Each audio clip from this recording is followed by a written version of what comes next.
In today's video, we will look at Luna and cover Terra, both a blockchain protocol and a range of decentralized stablecoins referred to here as programmable money for the internet. Luna has done exceedingly well over the past 12 months, propelling itself into the top 10. Let's see how this performs in the coming months. Before continuing, just a quick disclaimer, none of this is financial advice. I am not a financial advisor. This video is for educational purposes only.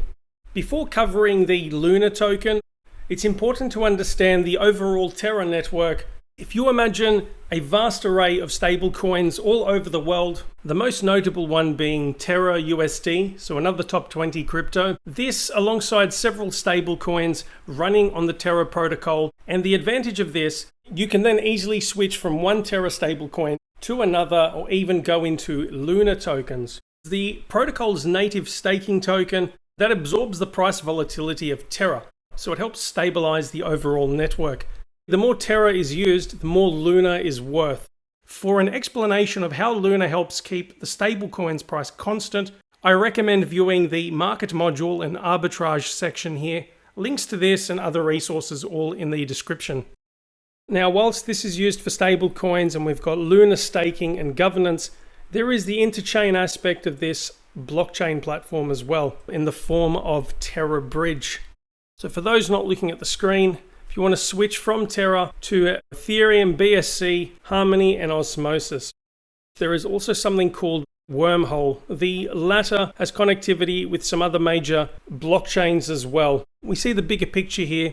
Having this connectivity with the different blockchains also expands on the amount of use cases or the overall utility of the network, especially when it comes to NFTs. So we can see that has taken the space by storm. Besides all of this, another program affiliated with Terra is something called Anchor Protocol. It claims to offer better yields and is powered by staking returns from multiple proof-of-stake blockchains. According to its website, frictionless access, no minimum deposits, account freezes, or sign-up requirements. The idea of making access to this finance a lot more inclusive through blockchain technology and specifically the Terra network. Elaborating on Terra, just some research papers here. One that is frequently quoted, not just for this protocol, but several different blockchains or their related projects. It is the white paper, a project blueprint. If you would like a more comprehensive explanation of what this whole project entails, then I recommend checking this out as a good starting point. There is also this research forum, and for anyone who's more involved in software development or getting involved with Terra, this is the official GitHub with all of the related programs and documentation. Moving on to some news and expanding on some partnerships and use cases. The first one here, there is this Medium blog entry. Chainlink price feeds now live on the Terra testnet. If we go to Chainlink's website, they've got the information here through Chainlink documentation. A prominent crypto project and token is compatible with several different blockchains. For those not familiar with this, it is designed to securely connect off-chain data and services with various smart contracts. So you've got all sorts of information. There's market, sports, weather data, and much more. Going back to Terra and Luna, thinking specifically about DeFi here, this article from CoinDesk mentions Terra becomes the second largest DeFi protocol, surpassing Binance Smart Chain. So more than $18 billion in value locked up on just 13 projects. If you check out DeFi Llama, this is where I found a similar figure. As we can see, or for those not looking at the screen, back at the beginning of 2021, we had roughly $50 million in total value locked, and that has erupted to about just under $19 billion, a massive increase in a relatively short period of time. This here also provides some of the dominance. DeFi protocols, Anchor that I referred to earlier, Lido or Lido, that's involved in Ethereum staking, so that's being run on Terra and Solana as well. So billions of dollars in value locked up. I anticipate this will increase in the coming months, and that's another overview of how Ethereum and Terra compare to other blockchains. Thinking of the overall Terra network, there was this mainnet upgrade back in late September called Columbus 5. This refers to the Cosmos network because Terra is actually built on the Cosmos Software Development Kit or SDK. It's worth keeping an eye out on Atom, the native crypto of Cosmos, in addition to Luna. So this goes into detail, talking about the mainnet upgrade and the features as part of Cosmos. This here shows you the community proposal, IBC transfer. Almost everyone who voted in this in favor of this proposal. It's this community-driven approach, or anyone holding Luna tokens, to then be able to contribute to making these new suggestions and also voting on these proposals. So the next topic, this is about a collaboration with this protocol called AnySwap, which is now referred to as multi-chain. So how to bridge UST between Terra and Phantom, another popular crypto that has shot up into the top 50, had a very impressive 2021 as well. This is the multi-chain website. If you go into the program, you can see it's got compatibility with these different blockchains, more opportunities to use Terra or Luna, and that should help boost the price as well. So far, we've covered DeFi, cross-chain interoperability, and some partnerships. It's definitely worth pointing out NFTs, as many people expect it to be a huge year for them. There's a corresponding Decrypt article, this space-themed loot derivative as part of Terra's first NFT project. A couple more things before moving on to the wallets. Airdrops are making a bit of a comeback. There is this website called Terra Drops. For those who have no idea what this all involves, if you imagine a company or a project building on a certain blockchain, they offer a distribution of crypto in proportion to how much Luna you hold in this case. Here are some airdrops, and there are more projects coming soon. So it's a way to earn small amounts of free crypto just by holding the token. Moving on to some related wallets, starting with hardware wallets, or these non-custodial options, to have full control over your Luna tokens.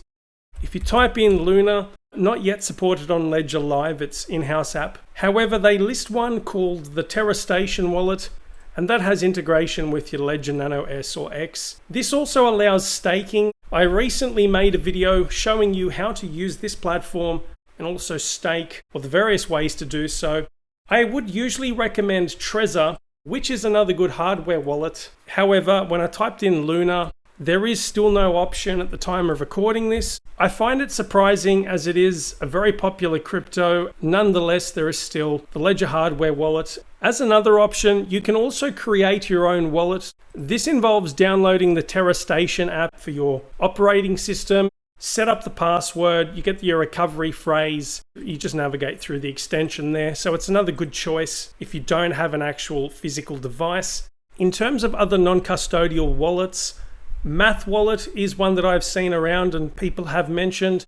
Compatibility on different interfaces here. You can use your ledger through this, although I don't know if that's the case specifically with Terra. I've never heard of this one here on the right. Public chains that they support.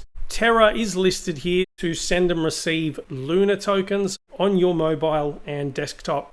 Some other options, this is through a mobile or desktop wallet. You still control the funds, but you also need to keep your device secure. It's not my preferred choice. I would rather use a hardware wallet, but you do you.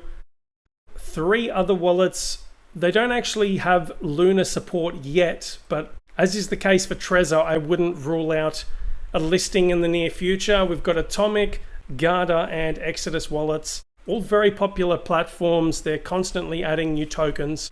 Before covering some price targets, some of the different trading pairs and marketplaces for Luna. Some of the popular choices, we have Binance, Bitfinex, HitBTC, KuCoin. I came across this tweet from Kraken. They have recently added Luna. I know that's a very popular platform. There is a notable omission. No Coinbase, which surprises me, but on the other hand, it doesn't. At some point, I think they will add it, but they generally have a preference to list ERC20 tokens. Anyway, it is what it is. Now let's have a look at some price targets. Before beginning this price analysis, reviewing some relevant token information. At present, the price is about $85. We have a total supply, depending on where you look. Some places it's about 830 million. This says it's just under $1 billion. Nonetheless, focusing on the circulating supply, it's about 360 million tokens. As I touched on at the beginning, incredible price growth. It just scraped the $100 mark a couple of weeks ago, so it's still not too far from its all-time high. Before starting with the price targets, inflation data is relevant, well, not just for Luna, but for all of the cryptos I cover. So according to these data here from Messari, we have an inflation rate of about 2.9% per annum. Two things to quickly consider. The staking APY, I've seen rates of about 8%, give or take, so that's going to contribute to inflation. But to compensate for that, Terra to burn $4.5 billion worth of Luna from the community pool. So this was 2 months ago. And as a reminder, users mint new Terra by burning Luna, which, from what I can see, would lead to an inflation rate of roughly this. I checked the white paper and other sources for any inflation rates. I couldn't find details, but we'll stick with this. Messari is a reputable source, but you're welcome to look elsewhere if you're still unconvinced.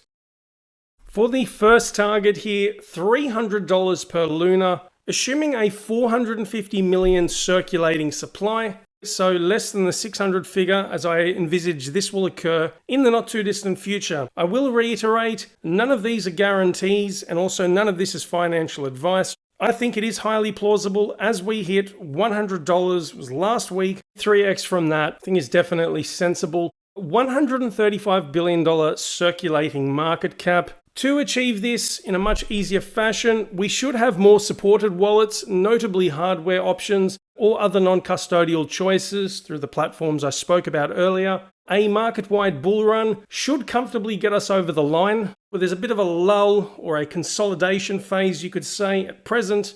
I don't expect that to last much longer. Ongoing network improvements as the overall protocol matures and you get more of these proposals being put forward by the community. This should help improve the network overall. Greater stablecoin popularity, notably with UST.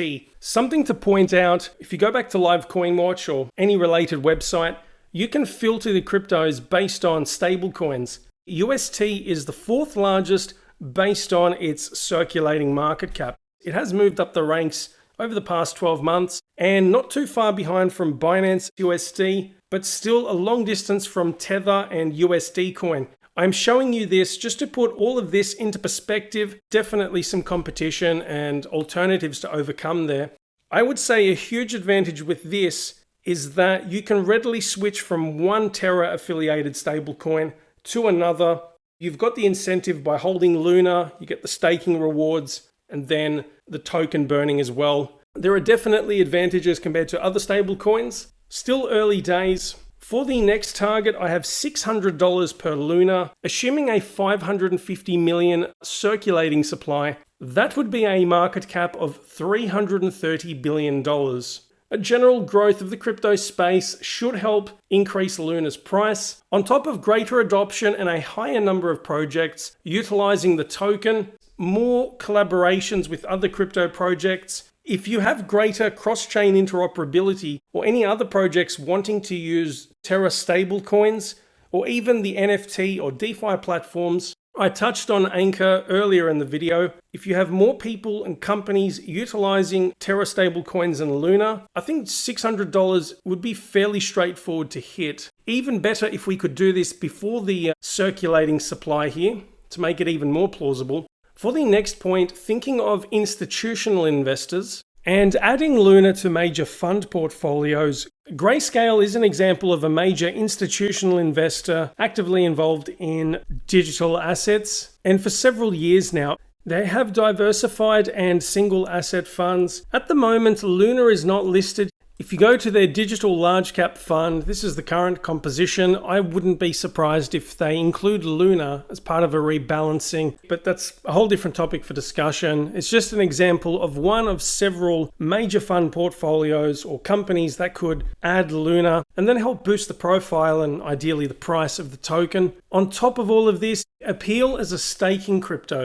Other investors would be looking for alternatives to Bitcoin and Ethereum and some other major altcoins as well. They're seeing Luna going up the list, and on top of that, having staking as an option, you're getting 7 or 8% per annum in various ways, fairly comfortably. Just another incentive for people to get involved. Having said that, we have several proof-of-stake cryptos. Nonetheless, I think that would play a role in this potentially hitting $600. For the next target, which is even more ambitious, $1,500 per Luna, assuming the 600 million circulating supply that I mentioned at the beginning of this, that would be a whopping $900 billion in circulating market cap for the crypto. At this point, you would imagine massive commercial and government use across multiple sectors around the world. Alternatively, you would have Ethereum losing a lot of market dominance. Now, at these high price targets, we need to start factoring in competition. I thought we'd come back to this DeFi Llama chart. For those not looking at the screen, total value locked across all blockchains. As mentioned in the news article, Terra now overtaking Binance Smart Chain. It's now in second spot with only 14 protocols. Now you imagine once they get many more running on the platform, how much higher it could be. On the flip side, there is such a heavy reliance on Anchor and Lido. These two combined accounting for roughly 3/4 of the TVL. It is still early days. It's worth noting as well, all of these protocols are well behind Ethereum. Going back to these targets, there'll be a few scenarios here that need to unfold if we want to see something like this. We need the entire space to grow rapidly in the coming years, or you would need to have that TVL migrating from Ethereum and some other protocols to Terra. It's very hard to ascertain how many more protocols will run on Terra, how the existing ones will go, what will happen with the overall space. But it is looking very promising with the partnerships I spoke about earlier. Some very good integration, involvement in different sectors. That's expanding on use cases. You have a lot more discussion globally about stable coins, and then that ties in with central bank digital currencies, which I will elaborate on for the last price target. It ties in with the usage as a payment method, with a lot more interest and discourse surrounding stablecoins and central bank digital currencies. I see Terra stablecoins playing an increasing role in digital payments or something that's linked to fiat currencies that we have all over the world. Something I should add to this list is regulation. To what extent would governments either stifle or allow this innovation to then spread in this area, especially when it comes to potential competition with CBDCs? That could be at a higher price target, I'm not sure, but time will tell. These are all things to consider when you're looking at these price targets. On top of all of this, a more prominent cross-chain interoperability platform. Having said that, there is a lot of competition in the interoperability aspect of crypto. It's one of the buzzwords that you often hear alongside scalability. So I know you have one of the core aspects of Cardano revolves around interoperability. You have Polkadot, Cosmos, Solana, I think Phantom as well, Ethereum. So it's not exclusive to the Terra network. But if they can deliver and keep up the momentum, forge new partnerships, more use around the world of these stable coins, $1,500 is definitely a realistic scenario. For the last price target, $3,000 per Luna, that would be a $1.8 trillion circulating market cap. A colossal amount of money for any crypto. At this point, naturally, I would expect it to be either the leading or one of the dominant smart contracts, dApps, NFTs platforms, or any other sectors they get involved in. Several major collabs. If I had to pick a figure, it could be above 50 or 60 major partnerships. Global usage of Terra stablecoins, I guess that would be a given. Competing platforms. For those not looking at the screen, there is a column graph. I have some other circulating market caps for major cryptos out there. I've included Bitcoin just for comparison, but if you think about some of the competitors, again, there would be many others, but just listing a few here. What I find useful, with Luna's market cap being considerably lower than Ethereum's, it would realistically be a lot easier for this to do a 10 or 15x as opposed to Ethereum. From this point onwards, I should say, easier still for Phantom. If you think about a $3,000 per Luna price, well, this is what we're dealing with. You would need several trillion dollars, if not over 10 trillion, across the entire crypto space. At the moment, we're about 2.2 trillion, so 4 to 5x in the coming years for the overall space. It is plausible. It's not so far-fetched when you think about the tens of trillions of dollars around the world, and this will most likely grow in the coming years and decades. If you literally want this to go to the moon, that's a terrible pun, I know, there's a very steep mountain to climb. This would be about 35x from where we are now. One thing that could assist Luna in reaching this hypothetical target is Luna tokens being burnt at a faster rate than inflation. It's possible there could be a reduction in staking rewards down the track, in addition to some more burning of tokens. The community could vote for having a significant token burn at some point. These are all possibilities. It's hard to speculate, especially this far in advance. But as an alternative, we're going to need absolutely massive growth across the entire cryptocurrency space. The last price range, so to speak, beyond $3,000, I'm not holding my breath. A lot can change within 12 months. There's only so much I could cover in regards to Terra. That's the end of the video. If you enjoyed this content and you want some more related information, I have made a series of staking rewards videos, one about Luna and this very popular one about Polkadot. Click the boxes for more information. That's a wrap. Thanks for tuning in. Talk to you soon and more videos coming shortly. See you later.